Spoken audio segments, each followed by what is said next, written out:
America on fire. அது நெருப்பு தீ பிடிச்சு வந்து பாத்தீங்கன்னா காட்டு தீ மேசிவா வந்து பாத்தீங்கன்னா அமெரிக்காவோட மேற்கு பகுதிகளில் வந்துகிட்டு இருக்கு. அமெரிக்காவோட அதிபரான டொனால்டு ட்ரம்ப் அவர்கள் அவங்களோட தாக்குதல்களால பிற நாடுகள் குறிப்பா ஈரான் இப்ப இருக்கு இல்லையா, ஒப்ளிரேட் அப்படிங்கிற சொல்லிட்டு இருக்காங்க. அடுத்த கியூபாவா அப்படின்ற கேள்விகள் இருக்கு. ஈரான் எல்லாம் கியூபா ஏதோ ஒன்று பண்ணிடுவாங்களா அப்படின்ற அச்சங்கள் இருக்கு. அடுத்த ஒரு நாட்டுல போர் ஆரம்பிக்குமா அப்படிங்கிற பதட்டங்கள் உச்சக்கட்டத்திலேயே இருக்கு. இப்படி இருக்கக்கூடிய சமயத்துல இயற்கை வந்து பாத்தீங்கன்னா அமெரிக்காவையே ஒப்ளரேட் பண்ணிடுது அப்படிங்கிற கேள்விகள் வர ஆரம்பிச்சிருக்கு. அமெரிக்கால வந்து பாத்தீங்கன்னா ஹோலி லேக் ஏரியாஸ் எல்லாம் வந்து பாத்தீங்கன்னா பயங்கரமா தீப்பிடிச்சு எரிச்சுக்கிட்டு இருக்கு. அங்க இருக்கக்கூடிய மக்களை வந்து பாத்தீங்கன்னா பத்திரமான இடத்துக்கு மாத்தி அமைச்சுக்கிட்டு இருக்காங்க அப்படிங்கிற செய்திகள்லாம் வந்துகிட்டு இருக்கு. இந்த காட்டுத்தீ அப்படிங்கிறது வந்து பாத்தீங்கன்னா இது பெரிய விஷயம் இல்லை, வழக்கமா நடக்கக்கூடிய விஷயம். பட் மேசிவ் அப்படிங்கிறது ஒரு சைடு இருந்தாலுமே 2026 அப்படிங்கிறது அமெரிக்காவுக்கு ஒரு இருண்ட காலமா மாறிட்டு இருக்கு அப்படின்னு சொல்லலாம்.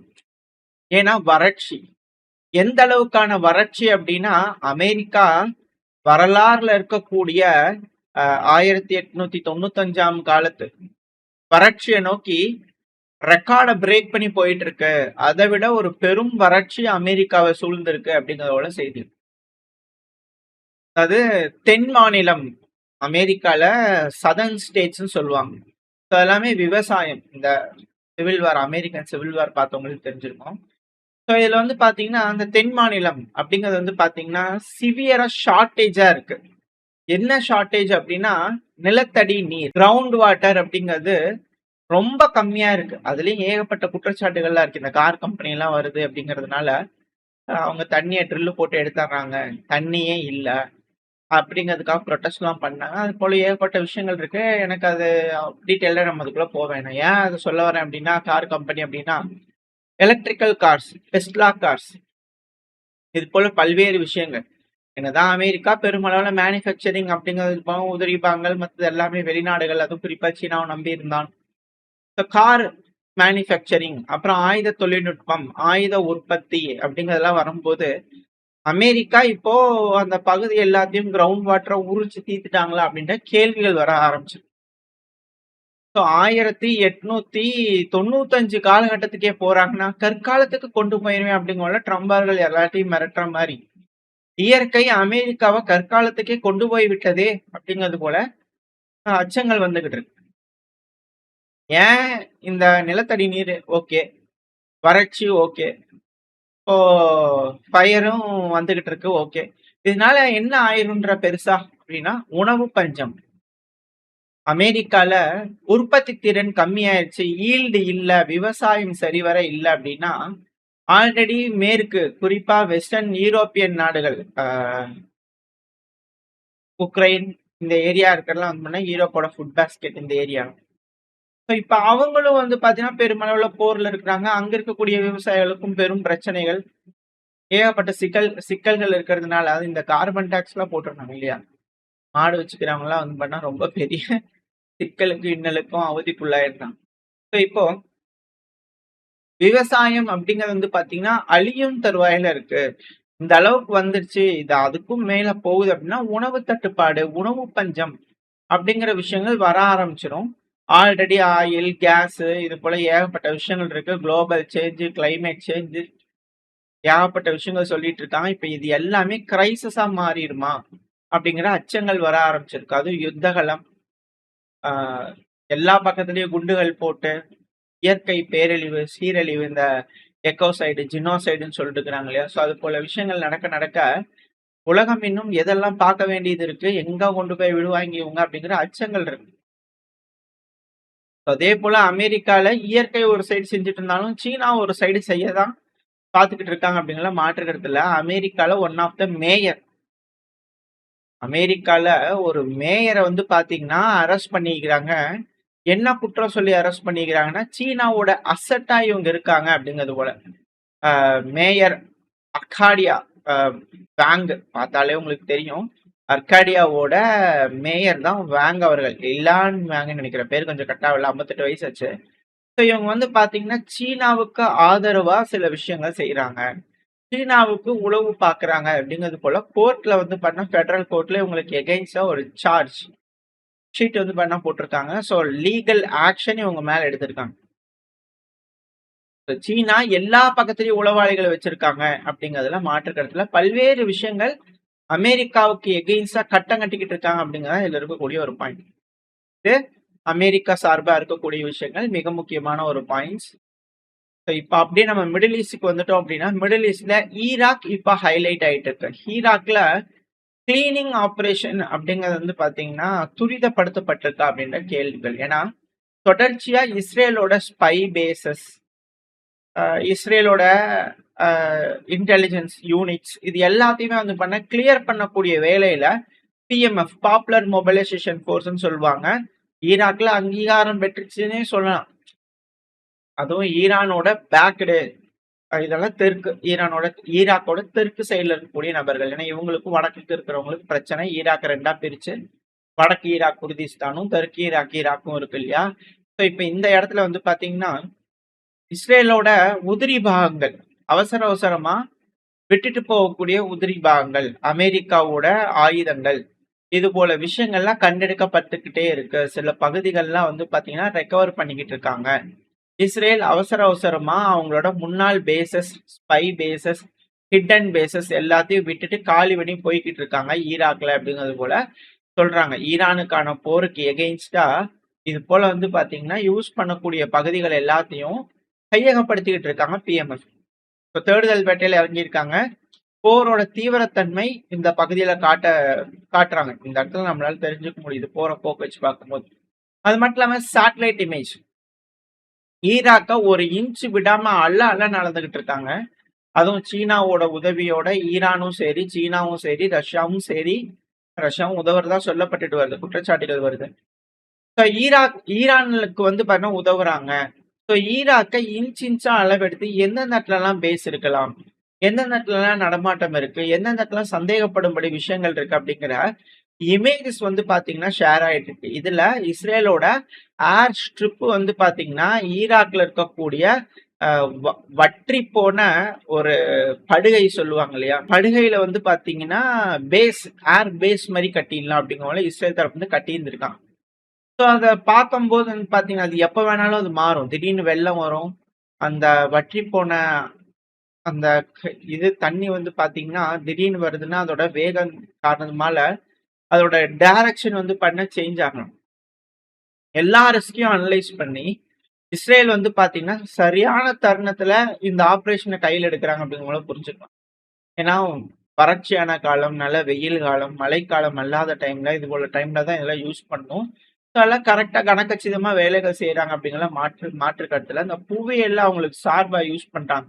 ஏன்னா வற்றி போன ஆற்றுப்படைகள்லாம் வந்து பாத்தீங்கன்னா யாராச்சும் வந்து பாத்துக்கிட்டு இருப்பாங்களா, ஏதாச்சும் அந்த மாதிரி வறண்ட பாலைவனம் மாதிரி இருக்கக்கூடிய பகுதிகள்லாம் அதிகமா தேடுவாங்களா, பத்திரமா வச்சுக்கலாம் இல்லையா? ஸோ அது போல யோசிச்சு அங்க இருக்கக்கூடிய புவியியலை தனக்கு சார்பா இஸ்ரேல் வந்து பண்ண சரியா கையாளுறாங்க அப்படிங்கிற மாற்று கருத்துல. பட் ஆனா இப்ப அவங்களுக்கு கொஞ்சம் நேரம் சரி. இப்ப அந்த பேஸ் வந்து பாத்தீங்கன்னா சிக்கிடுச்சு.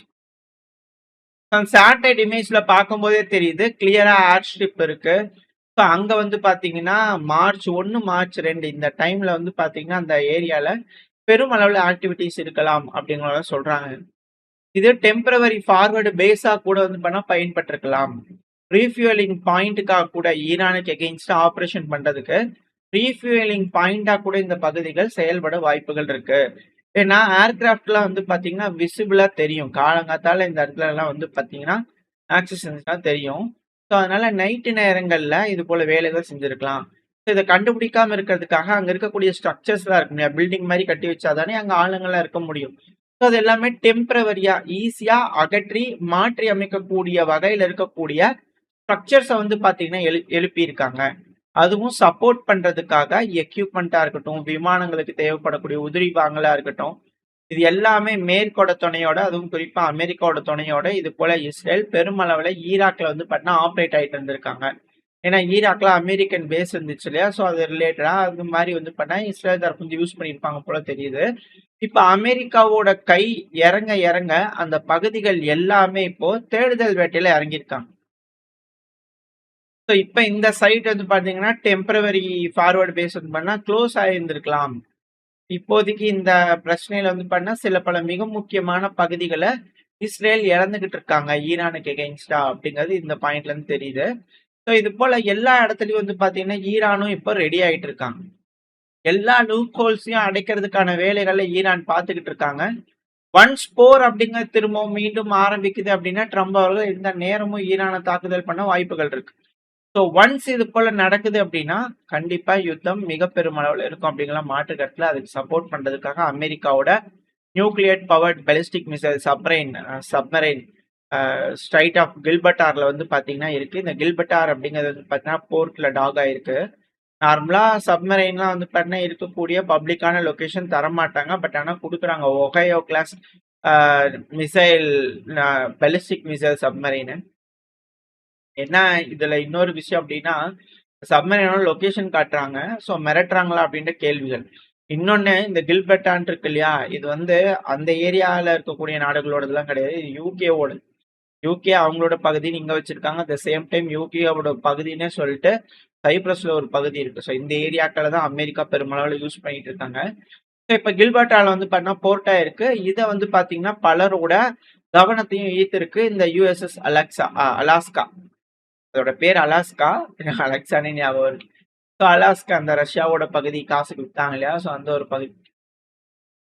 ஸோ அதிகப்படியான கடற்படையோட குவிப்பு அப்படிங்கிறது ஈரானுக்கு எகெயின்ஸ்டா இருக்கு. ஈரான் துரிதப்படுத்தி இருக்காங்க. தேடுதல் பட்டியல் இறங்கியிருக்காங்க. அவங்க ஒரு சைடு ரெடி ஆகுறாங்க. அமெரிக்கா ஒரு சைடு ரெடி ஆகுறாங்க. ஸோ இஸ்ரேல் தொடர்ந்து தாக்குங்கள், வெல்லுவோம், அதை எடுப்போம் அப்படிங்கிற சொல்லிட்டே இருக்கிறாங்க. இதெல்லாம் வச்சு பார்க்கும்போது இவங்களுக்குள்ள அமைதிக்கான எந்த ஒரு சமிகைகளும் தெரியலையே அப்படிங்கிறது போல இருக்கு. இதுல இன்னொரு விஷயம் என்ன சொல்றாங்க அப்படின்னா, அந்த சப்மரைன் வந்து அங்க வந்து டாக் ஆகிறதுக்கான காரணம் யூரோப்பியன் அலைஸ் இருப்பாங்க இல்லையா? நேட்டோவோட அலைஸ். ஸோ அவங்களுக்கான ப்ரொடெக்ஷன், அவங்களுக்கான கமிட்மெண்ட் இது. நேட்டோ அலைஸ்க்கான கமிட்மெண்ட் அமெரிக்கா காட்டுறாங்க அப்படிங்கிற சொன்னாங்க. எந்த அளவுக்கு உண்மை அப்படிங்கிறது தெரியல. வெயிட் பண்ணி பார்க்கலாம். அட் த சேம் டைம் நம்ம யூரோப்புக்குள்ள போயிட்டோம்னா ரஷ்யா உக்ரைன் பிரச்சனை.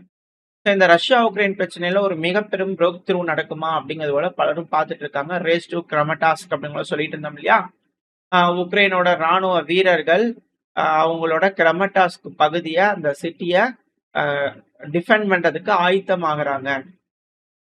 டொனஸ்க் பீப்பிள் ரிபப்ளிக்ல இருக்கக்கூடிய மிக முக்கியமான பகுதி. இந்த கிரமடாஸ்க ரஷ்யா புடிச்சா ரஷ்யா ஜெயிச்சிட்டா. இதுதான் வந்து பாத்தீங்கன்னா இருக்கு. இந்த ரேஸ் டு கிரமடாஸ்க் சொன்னது யூகே. அந்த டைம்ல போரிஸ் ஜான்சன் அவர்கள் இருந்தாங்க. 2022ல சொல்லியிருந்தாங்க. இது போல விஷயங்களை நீங்க தேடி பார்த்தீங்கன்னா பழைய பத்திரிகைகள் இருக்கும். நம்ம சேனலையும் தொடர்ந்து பார்த்துக்கிட்டு இருக்கோம். அப்படின்னா என்ன அப்படிங்கிற விஷயங்கள். ஸோ டொனஸ்க்ல இருக்கக்கூடிய மிக பெரும் சிட்டி. ஒன்ஸ் இந்த டொனஸ்க், ஸ்லோவியான்ஸ்க் அந்த ஏரியாவில் இருக்கக்கூடிய சிட்டிஸ்லாம் விழுகுது அப்படின்னா ரஷ்யா வென்றெடுத்து விட்டார்கள், அவங்களோட இலக்குகளை அடைந்து விட்டார்கள் அப்படின்ற அர்த்தம். ஸோ கிரமடாஸ்க்ல பேட்டில் தயாராக போகுது. ஏன்னா டிராகன் டீத்லாம் இருக்கு இல்லையா? இது நம்ம ரஷ்யா உக்ரைன் பிரச்சனையை பாக்குறவங்களுக்கு தெரியும். புதுசா ஒரு நபர்களுக்காக சொல்றேன். இதை டிஃபெண்ட் பண்றதுக்காக வைப்பாங்க. ஈஸியா டேங்குகள்லாம் வந்து பாத்தீங்கன்னா ஊடுருவி வந்துடக்கூடாது. ஆர்மட் பர்சன் வெஹிக்கல்லாம் வந்துடக்கூடாது. ஸோ அப்படி வராங்க அப்படின்னா யாராவது ஒருத்தங்க அங்க வந்து டேங்க் மூலயமா வந்து பாத்தீங்கன்னா இந்த டிராகன் டீத்துங்கிறது உங்களுக்கு பெரிய காங்கிரீட் மாதிரி இருக்கும். ட்ரையாங்கிள் ஷேப்ல, முக்கோணத்துல. ஸோ அதை வந்து பாத்தீங்கன்னா அதை எடுத்து ரிமூவ் பண்ணிட்டு ஒரு வழி பாதையை ரெடி பண்ணி அதுக்கப்புறம் தான் வரணும். அதில் பாப் ஒயர் போட்டிருப்பாங்க, கண்ணி வெடிகள் இருக்கும், ஏகப்பட்ட டிராப்ஸ் எல்லாம் செட் பண்ணியிருப்பாங்க.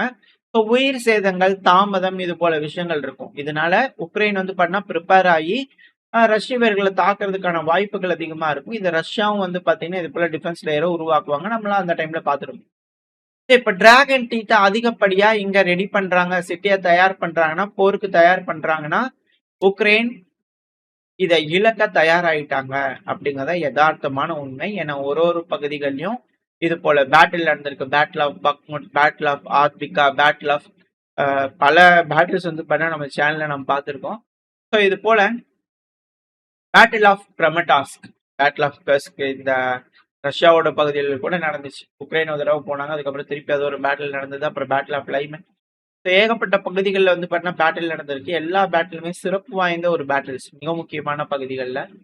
இப்போ பேட்டில் ஆஃப் கிரமடாஸ்க். உலகமே அதுவும் குறிப்பா ஐரோப்பிய ஒன்றியமே ஆவலா எதிர்பார்த்து கொண்டிருக்கக்கூடிய தருணம் அது.